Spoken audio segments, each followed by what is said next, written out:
There are people that come into your life who leave a lasting imprint, show you how to live your best life. And in all of that, you get to walk alongside them and watch them make the world better.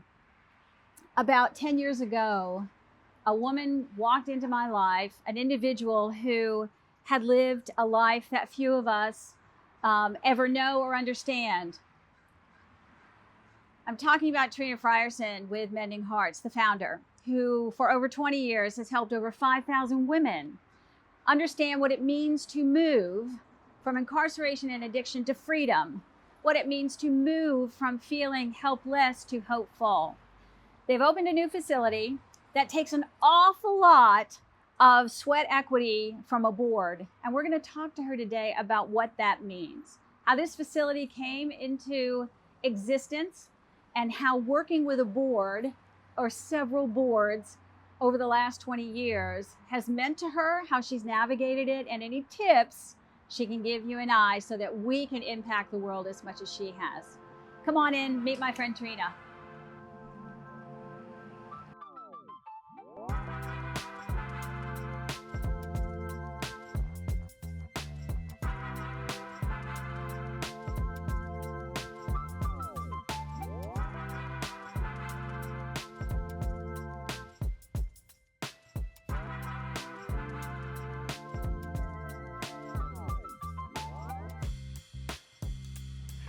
Hey, how are you?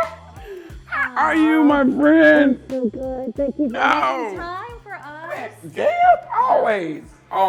This is going to be fun. So we usually talk about the program and all the good that it's doing. Yes. But when I reached out to you, I said, hey, can we talk about what it means to be a founder and what that means to even put a board together, and then how you lead that through 20 years, keep your sanity, and now have this incredible new additional campus for the ladies. Wow. Yeah. Yeah. So let's go walk. Let's Shall do we? it. All right, Yes, here we go. yes, Great. let's go.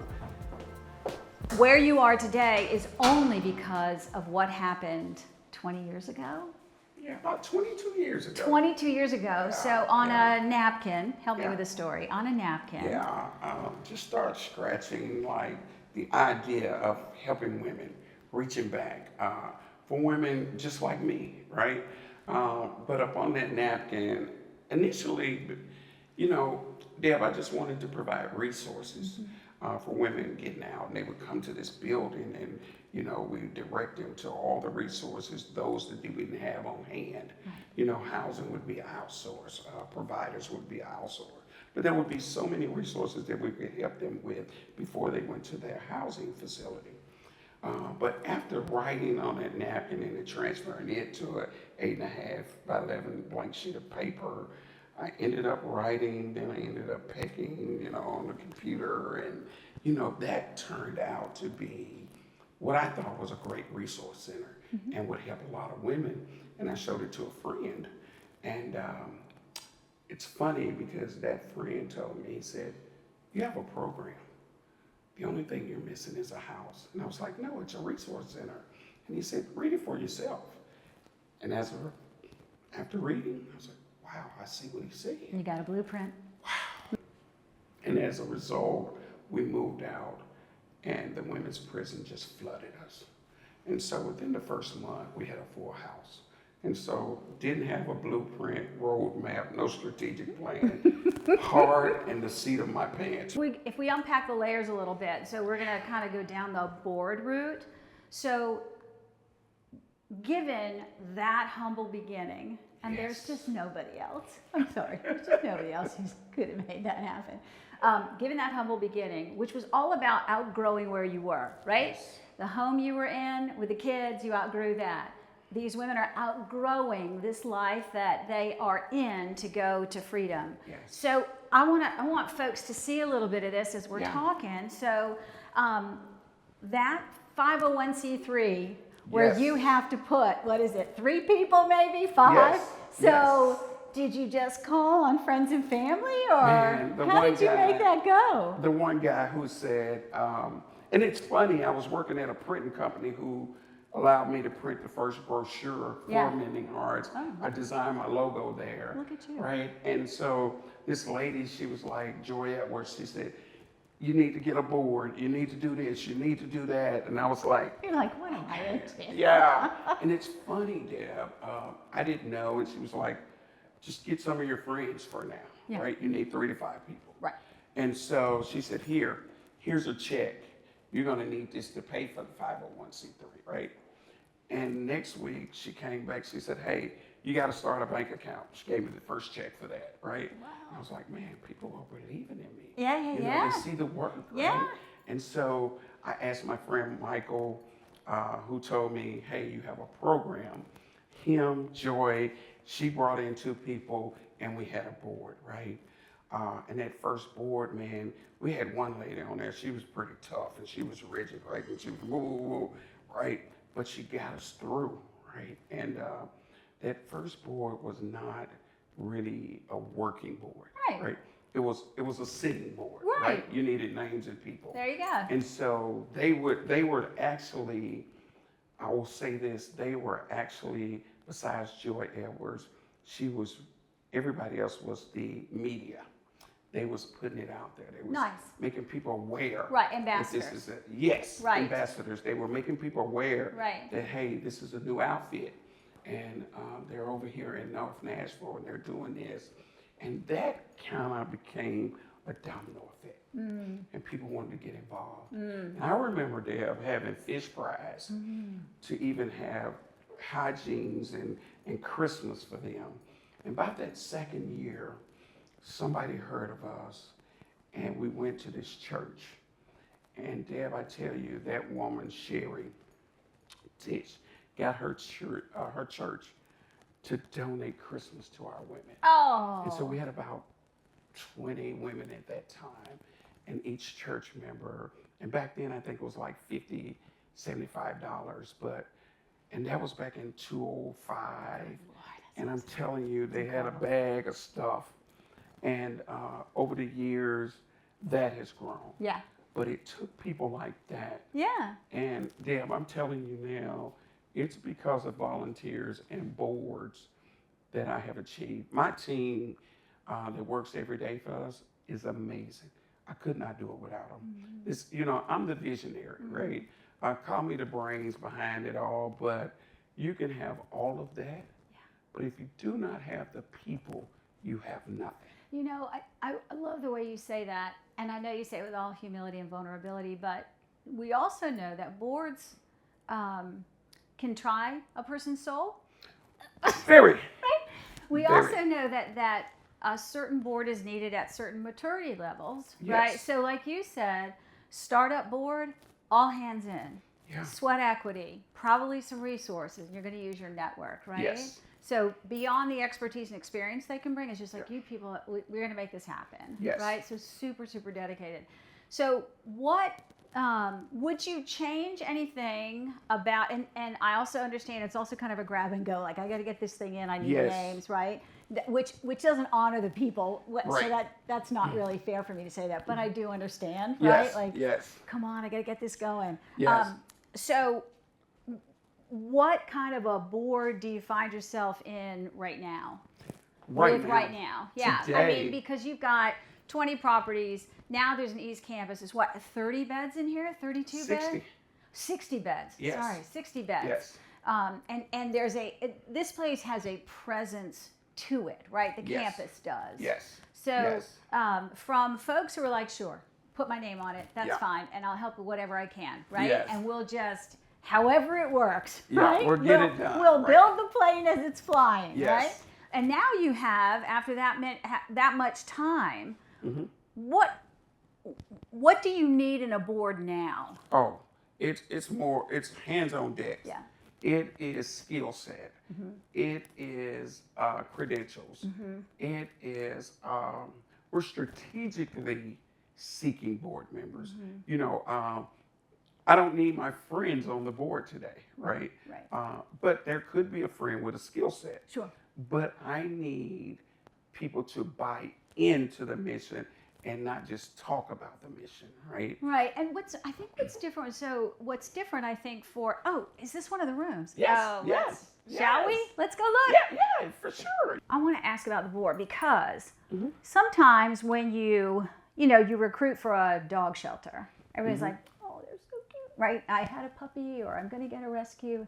Yes. So you talked about people who buy into the mission, believe in it, want to see it expanded, extended, sustained. So there can be, of course, because I know that you all like to have alumni on your board, right? Definitely. As well as folks who may be in the medical profession who can help inform the rest of the board.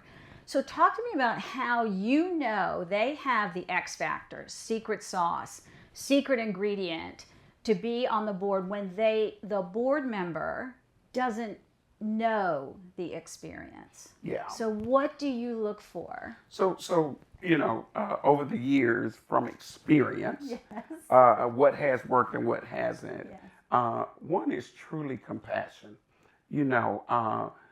I love people who understand mental illness and addiction, and not that they've had it personally. They don't have to have the lived experience, but it may be a family member that's been affected. Yeah. And that family member may not have been a survivor, right? Yeah. But they have compassion, Right. right? So like there's a ripple effect. It's now, a ripple particularly effect. with addiction Yes. as a disease. But also people who understand the business side of things. Yes. Because I am a new CEO every day I walk into this facility. This is nothing. I've never ran a previous organization. I've only ran Mending Hearts, right? Yeah. So I have my lived experience with it. And every day I come in, there's a new challenge for me, right? Yeah, right. And so people with expertise in finance, right? My goal is I always try to hire people who I believe are smarter than me, right? And they may not be a better visionary than me, but their expertise are a plus. And so I'm not an accountant, right? The person I hired is not a, a CF? CPA? CPA, Yeah. right? Yeah. We don't have the budget for a CPA, but for my board experience, I need a CPA. Yeah, right? yeah. And so I'm not a doctor. Yeah. I've got a nurse practitioner. I contract with a medical doctor, but I also need a medical physician on the board to just keep us in line, Absolutely. There are people who are, for one of my board members now, who has a consulting firm, Life and Safety, right? And so we have all of our policies and procedures, but she gets to go in there and look at that and see if we're missing anything, or maybe we need to add something. But those are the things that we're looking for, the things that are gonna equip and advance us. Yeah, so right? I like that you're thinking about the experience for the board member, because there's nothing, there's nothing like having high-performing people volunteer their time and then not know where they fit in, or they're bored. Oh, yeah. And that's when disengagement and dysfunction can start. So why don't we go back to the hallway and we'll talk about dysfunction? Oh my God, yes. I love the way that Mending Hearts has always, even from the beginning, you knew your seats were priceless, those board seats. And you don't just want to fill them, they need to be filled with purpose. And that can change, right? Sometimes somebody has a particular connection, that's fair. Yeah. Sometimes, but what I'm also hearing is, no, these are my board of advisors who are unafraid to get into the weeds, whatever that is operationally, but, and this is the but, there's a boundary and a guardrail. Yes. And you that are that guardrail, right? Yes, that's a challenging point. Tell me a story about a challenge. So a challenge is that, Deb, you should use an example. Say you're a board member and you're coming in and you're coming from a corporate place. We are a community organization. And oftentimes, business is business. Mm-hmm. You know what I'm saying? You just got to go. It's the bottom line. It doesn't change. Yeah. But when you're talking and running a business, such as Mending Hearts, a nonprofit, right? Oftentimes, corporate can conflict community, right? Okay. Oh, I And really so- like that. And what happens is that corporate is black and white. Community needs some gray, Oh, 100%, right. you know? And so people who come in here with corporate mindsets can be contradicting at times. Yeah. And so the challenge is helping them see the gray, right? When you're so rigid and it's black and white, hey, well, this is where your compassion comes in. And we need to use your compassion as a gray color. I do think, I really like the way you have framed that, because I do think people who come onto boards who haven't done it before or have been on different kinds of boards, right? Yes. Sometimes when they come into a working organic organization like yours that is continuing every day to make it better, you know, at a top level already, but making it better, thinking about how to not necessarily expand to mission spread, but expand to serve more. Yes. A corporate mindset, a business, even small business mindset comes in. It is about bottom line. It is about performance. You want that information, but what you've said is, we need that. That's a huge value add for us, but let me introduce you to Yes. what it can mean to be here. It's not that your advice isn't great. It's not that the timetable doesn't make sense. Correct.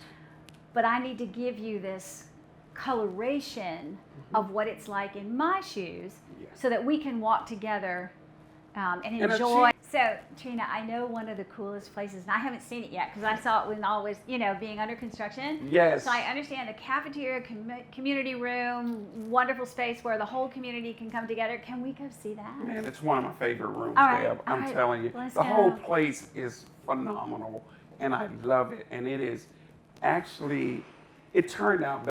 So, Deb, here we are. This is this one will of be- my, Oh my goodness. it Oh is, my goodness. you know, I have to thank one of our volunteers and one of my old board members who actually introduced me to Project Redesign, who came in here and just poured their love in here. And it's just unbelievable. I imagine like a group setting, you know, a couple of little pillows here and a section over there, but they just went above. I'm sorry. But yeah. This is HGTV. Exactly. worthy. Come on. Yes. Well, let's go. Yes. Oh my gosh, Yes. this is Yes. beautiful. In terms of talking about just how you think about managing / leading, right? Because it's really more important to lead the board, and what it looks like to have a engaged board. So we talked a little bit about what it looks to put a board together and how that happens at different times. But how do you know? Like, how do you know they're having fun? Engagement's so important, and it's really easy for high-performing volunteers like okay, I'll show up maybe, but so how do you know they're having fun? I know that they're having fun and not always having fun, but engaged. Yeah, Right. right. But I know that they're having fun and engaged when I get the call from you and you have the ideas, or you think about the needs that we have over here, and you're connecting me with other resources. But that can be tricky as well, because sometimes board members get overwhelmed with resources and ideas, and they may think that this is a great fit, or they may have an idea and start saying, hey, we need to do this, and this, right? Well, we probably do need to do it, but it may not be in our wheelhouse right now.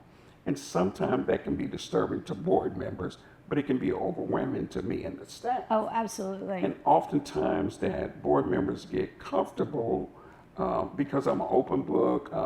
You know, I'm just your person, right? Yeah. And we're at the end of the day, you know, I'm not married to the board member. I'm married to the mission Exactly. of Mending Hearts. Exactly right. And keeping that in the forefront, it's key.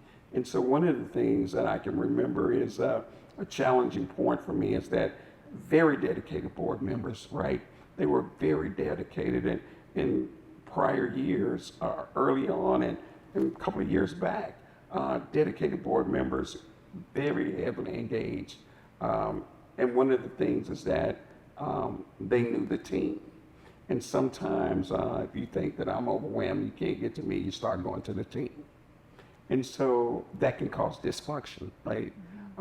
That can cause disruptive behaviors. Not in a good way, Not in a right? good way, Yeah, right. it's like you said, it's overwhelming, and you are the guardrail. Yes. And I think well-meaning people who are high achievers go, yeah, no, I get that. Yeah. But, Exactly. right? Yes. Because they get excited or they really want to make sure this happens. They know that you're super busy, but And then you start going overboard, and now my team is saying, okay, do I respond to the board member or Yeah. you? Yeah. You know, and so that's the conflict. Yeah. And so stepping in and saying, hey, if you need anything, I prefer that you come to me and not the team, because I've instructed them in their roles of what they need to do to keep the daily operations. This we can put in the parking lot until I see fit, making it happen. yeah, so I think that's a great kind of lesson to moving us from charity, Yes. right, to a social impact business, Yes. right? Yes. That has payrolls, 401ks. It has OSHA kind of stuff you have to think about. Life It and has safety, facility yes. management, but it also has people and families who are now depending on the delivery of the mission. Oh, definitely. And so eyes on the prize always, and that balance that you've just articulated of highly engaged people who now have all this compassion and have you thought of? And you have to kind of walk through, we sort of have. We just need some time because that would take an entire department and we're not going to do that right now. Yes. So how has that affected board members when it may be not right now, Yeah. or that sounds great. Board members, you know, oftentimes when you have those overachievers, oftentimes they begin to become disengaged, right? Because you didn't take on their idea.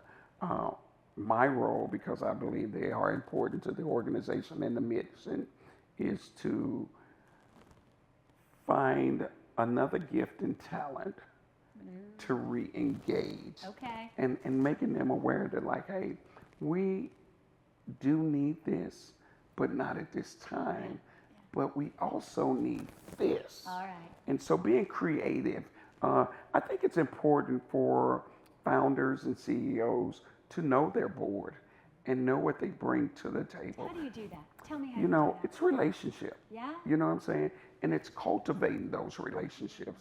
I think for every board member that I have now, it has been so interesting.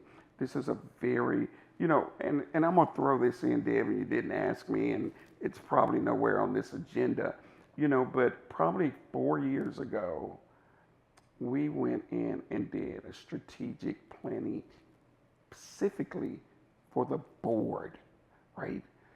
That did so much for me as a leader, as well as the board.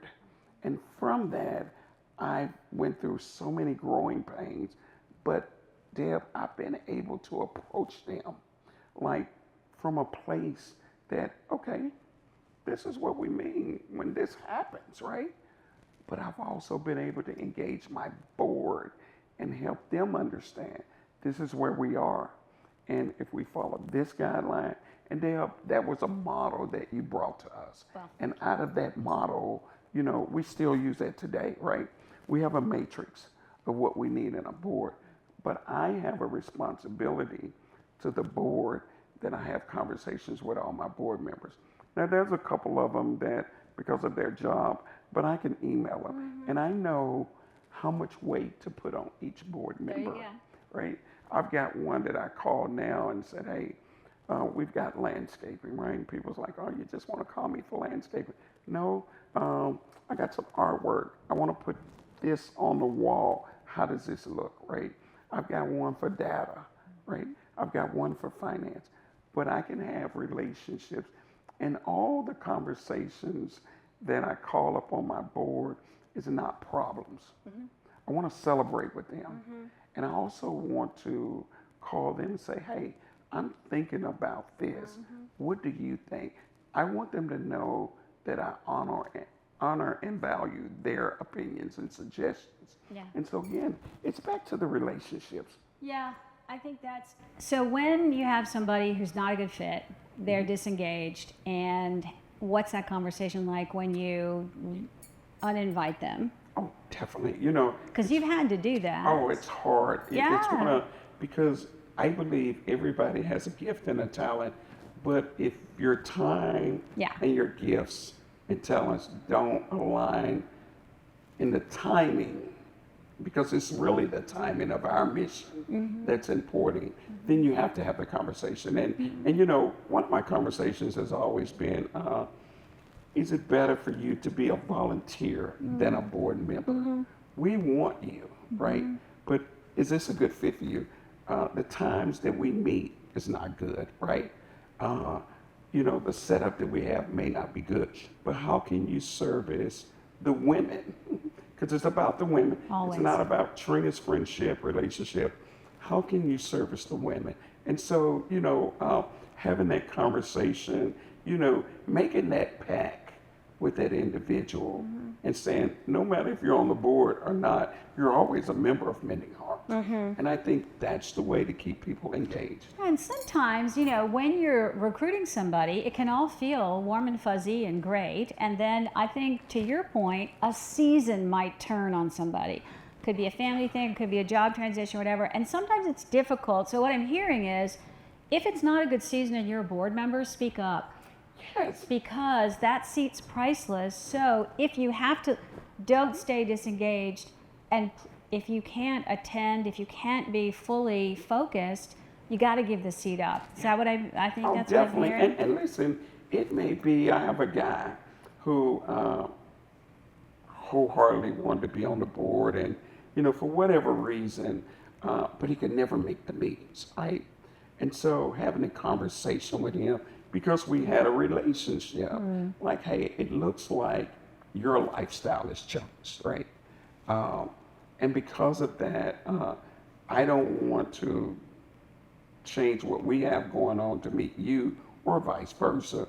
But where else do you think you could support us at? Well, I got somebody I want you to meet, right? And so having that conversation is key, but also letting them know that, hey, this is not the end. It's really the beginning of a long-term relationship because this board position is not all we have here.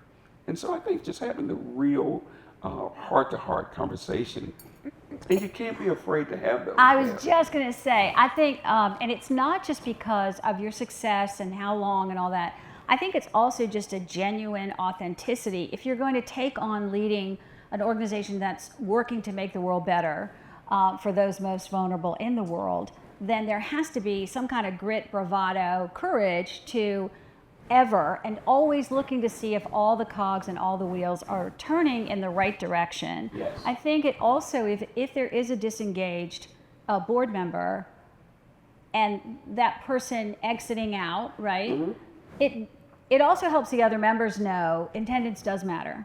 Yes. Being prepared does matter. Showing up does matter. Because that can also be a disconnect, particularly if nothing, it's almost like the elephant in the room, right? And you can't wait until they've missed 5, 6 board meetings. Listen, if they've missed 3 in a row, it's time. Yeah. It's time to have the conversation. So if you were going to talk to an executive director who is just not starting like with a 501c3, but maybe 5 years in, what advice would you give them in terms of filling their priceless seats on their board? Oh man, I would say get out in the community and get to know the community. I think being in pockets of the community are key. You know, if there's a meeting at the Center for Nonprofit Management and some kind of leadership meeting or something, to go, right? If you come out of there with one number or one contact, that one contact is going to feed you 10. It's getting people to buy into what you do. but you have to be in the know for them to know of you. I would say be strategic. Don't fill a board because you think a person has money. Filling a money seat, yeah, we want that person, but how much are they really going to be able to give you? Today, believe it or not, Deb, I would rather have the expertise than the dollar on my board. Mm-hmm. Now, let's make that clear. Mm-hmm. I want your experience on my board because it's going to drive me to the money, mm-hmm. right? Mm-hmm. My donors are different from my board. Mm-hmm. And oftentimes, I think early on, I got that conflicted. I think everybody thinks that. I mean, I think we're at a point where we understand that to keep a business going, you need to have the expertise around, and you also need to feed your team so that professionally they're developing. Yes. And if it's only about getting people who can write checks, then they really, the first time they write that check, they are engaged. So if they don't show up, you got what you wanted, yes. right? And how often can they write a check? Well, yeah. They can't write one every month. Well, that's not what, exactly. Yeah. So as we wrap, what I want to say is thank you so very much for your friendship and your leadership and your love, and it means the world to me. But what I also want everyone to know is that you practice what you preach. So no matter, and I know this, no matter who you're introduced to, no matter what phone number somebody gives you, no matter what business somebody says, you really need to check them out, you have the God-filled grace to go, okay, I'll do that. Yes. And even if in your mind you're like, this is a rabbit hole, you honor that person's attempt to make the organization better. And everyone feels that who knows you and who has served on your board and is a donor and is an advisor and is a volunteer. And so thank you for bringing your wisdom to us today. No, thank you, Deb, and thank you for this time and opportunity. And you know, as I grow, I know that there's so much more for me to learn. And I think that's one of the blessings for me is walking into the door. And I think this is for all leaders, right? We can't put a footprint and put it in the concrete and said, this is stamped and I'm done, right? I have to walk in here every day as a new leader. And I think when I do that, there's so many unlimited possibilities. And I believe that's the water to the fruits of the labor for the mission of Mending Hearts. I love you. Love you. Thank you so much. Thank you. My dear friend Trina, who means the world to me, has helped us understand what it means to start small and end up with life-affirming and changing opportunities for women moving from addiction to freedom and a hopeful future. What I took away from today were a couple things. First of all, it's the humility of a leader to understand what they need, what they don't know, and how they can bring people to a purpose-filled opportunity to serve as a leader on a board. What's that mean? It means that during the life of an organization, different board expertise and experience is going to be needed.